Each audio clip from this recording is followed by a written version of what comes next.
И всем привет, вы на канале iCraft, и сегодня я вам покажу разбор механизма номер 12.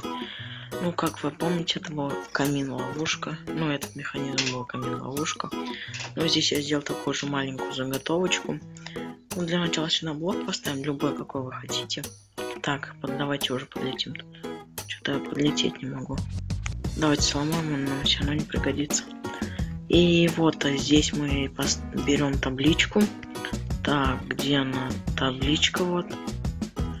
И ставим ее вот сюда вот. На тот блок, который у вас. А сюда уже песок. Ох ты, здесь что-то меня чуть-чуть залагало. Так, и здесь у нас будет кактус. Так, поставим сюда песок. И сделаем вот так вот. Так, опустимся. Сломаем вот этот вот блок и вот этот. Возьмем кактус. Так, где он у нас? Вот здесь он, по-моему, да, вот он. Ставим его на песок, а на песок уже на кактус песок, и дальше проводим его а дальше мы проведем его вот сюда, где у нас потекет лава.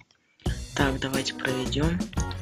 Так, ломаем вот эту землю вот, ломаем, пока не будет.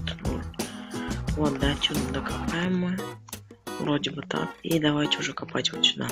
И вот мы докопали. А теперь уже проводим табличками к чему мы провели, к самой заготовке. Так, это первая часть только. Потом, блин, что-то меня залагало. Вот все. Так, и вот так. Вроде бы и чуть-чуть осталось, да, вот уже у нас сам механизм. Ну, не сам,